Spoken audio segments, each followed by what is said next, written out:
Aqui, Senhor do Bonfim. Hoje nós estamos na leitura do capítulo 10 da carta de a segunda carta de Paulo aos Coríntios, e nós vamos realizar o nosso devocional. Quero convidar você a se juntar a nós nessa leitura. Você já pode pegar a sua Bíblia e ser um participante, né, na leitura, meditação, aplicação e memorização da palavra de Deus. Então, nesta manhã nós vamos agora meditar, orar, buscar ao Senhor, pedir a Ele que nos ajude a compreender a sua palavra. Amém? Pai, muito obrigada, no nome de Jesus, nós te damos graças porque o Senhor é bom em todo tempo. E nós queremos te bendizer, Senhor, porque sabemos que tu tens princípios eternos para nós. Queremos receber esses princípios, queremos aprender essas verdades e viver por elas, para a glória do teu santo nome e para que nós possamos dar glórias ao Senhor pela nossa vida, com a nossa vida vivermos uma vida de louvor. Eu te agradeço pelo Espírito Santo, que é o poder de Deus, nos ajudando a compreender as Escrituras, a aprender a encontrar uma forma de aplicar os princípios eternos, para que tenhamos os resultados da justiça, segundo justiça, em nome de Jesus. Amém. Então, olha, já vou fixar aqui, ó, o comentário da nossa leitura de hoje. Hoje nós vamos ler o capítulo 10, do 1 ao 18, né, conforme está aqui. E eu quero que você possa se juntar a nós. Vamos lá? Você pode participar juntamente conosco. Natália, para quem é que serve a Bíblia? Para todos aqueles que creem e que decidem obedecer. Sabe, todos os princípios da Bíblia, geralmente eles dizem assim, qualquer um que, aquele que decidiu obedecer. Lá em Marcos 11, por exemplo, falando de fé, Marcos 11, 23 e 24 diz, qualquer um que disser a este monte, ergue-te e lança-te no mar, e não duvidar em seu coração, mas crê que se fará aquilo que diz, tudo que disser será feito. Então, quem é que vai receber? É o evangélico? Não. É o católico? Não. É quem? É o pastor ungido? Não. Qualquer um que crê.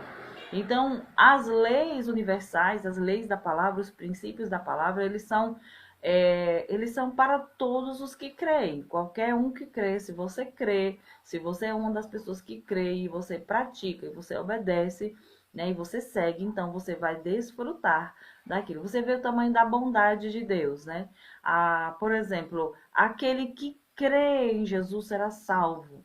Então, quem é que vai ser salvo? Aquele que decidir crer e obedecer ao que ele falou.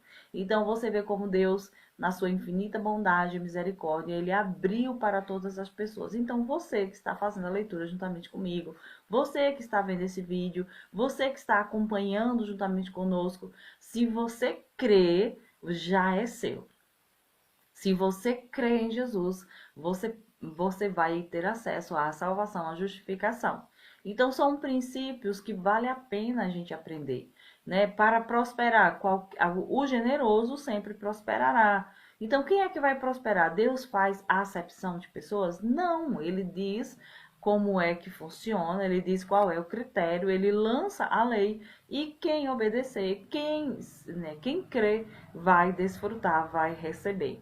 Então, são princípios que vale a pena a gente aprender, vale a pena. Por isso que eu convido você a se envolver, a vir mais vezes, na verdade, fazer a leitura conosco todos os dias, 6 horas da manhã, para que você venha aprender como é que Deus age, como é o caráter de Deus, que Deus é esse que a gente serve. Então você vai se reportar a Deus do jeito que você o conhece. Se você não conhece, você também não sabe fazer muita coisa. Então venha conhecer, venha estar conosco todas as manhãs. No capítulo 10, Paulo defende sua autoridade, né? Ele estava dando as instruções nos 2 capítulos anteriores sobre a oferta, né? Que ele estava ajuda aos necessitados, e também ele falando sobre o princípio de prosperar financeiramente e o princípio da fidelidade. Ele estava falando sobre o princípio da semente. Qualquer pessoa que semear conforme a palavra disse vai prosperar, que o generoso sempre prospera, mas o mesquinho, aquele que retém, mas o que é devido não vai prosperar. Então, são os princípios da palavra de Deus. Aqui nesse capítulo, vamos ler, ele vai falar o seguinte: agora eu, Paulo, apelo a vocês com mansidão e a bondade de Cristo, mesmo ciente de que vocês me consideram fraco pessoalmente e duro apenas à distância quando lhes escrevo. Pois bem, suplico-lhes que, quando eu for visitá-los, não precise ser duro com aqueles que pensam que agimos segundo motivações humanas. Embora sejamos humanos, não lutamos conforme os padrões humanos. Usamos as armas poderosas de Deus e não as armas do mundo para derrubar as fortalezas do raciocínio humano e acabar com os falsos argumentos. Destruímos todas as opiniões arrogantes que impedem as pessoas de conhecer a Deus. Levamos cativo todo pensamento rebelde, o ensinamos a obedecer a Cristo. E, depois que vocês se tornarem inteiramente obedientes, estaremos prontos para punir todos que insistirem em desobedecer.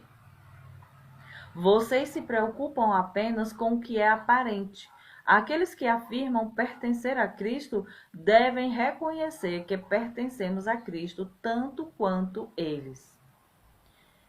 Podem parecer que estou me orgulhando além do que deveria da autoridade que o Senhor nos deu, mas nossa autoridade visa edificar vocês e não destruí-los.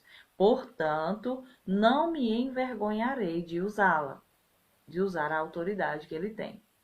Não é minha intenção assustar vocês com minha carta, pois alguns dizem, as cartas de Paulo são exigentes e enérgicas, mas em pessoa ele é fraco e seu discurso nada vale. Essa gente deveria perceber que quando estivermos presentes em pessoa, nossas ações serão tão enérgicas quanto aquilo que dizemos à distância em nossas cartas. Não nos atreveríamos a nos classificar como esses indivíduos, nem a nos comparar com eles, que se julgam tão importantes. Ao se compararem apenas uns com os outros, usando a si mesmo como medida, só mostram como são ignorantes. Não nos orgulharemos do que se fez fora do nosso campo de autoridade. Antes nos orgulharemos apenas do que aconteceu dentro dos limites da obra que Deus nos confiou, que inclui nosso trabalho com vocês. Quando afirmamos ter autoridade sobre vocês, não ultrapassamos esses limites, pois fomos os primeiros a chegar até vocês com as boas novas de Cristo Jesus.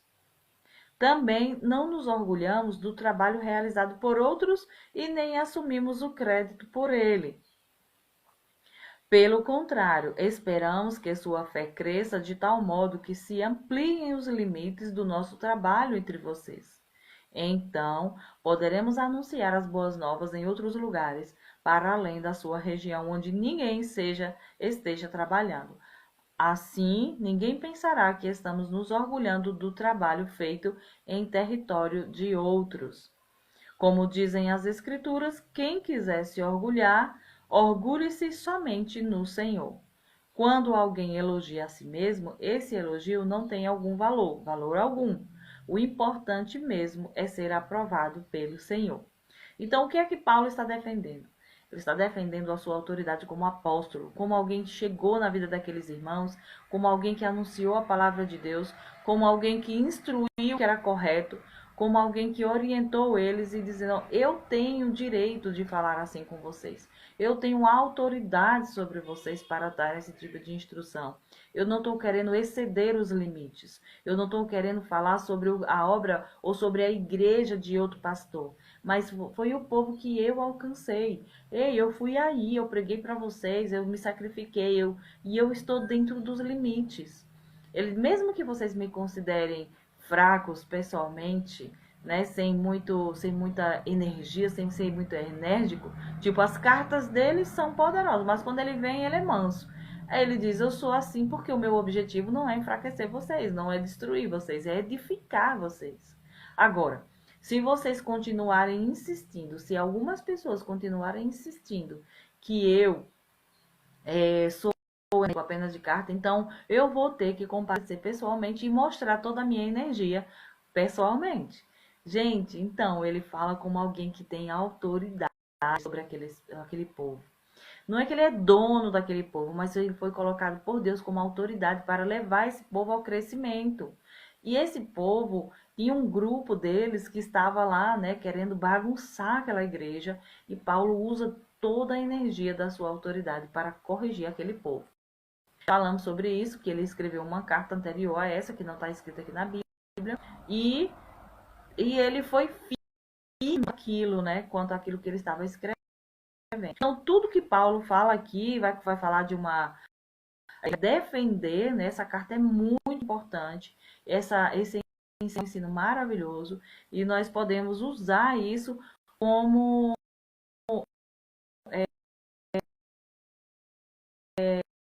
instrução para a vida de discípulo.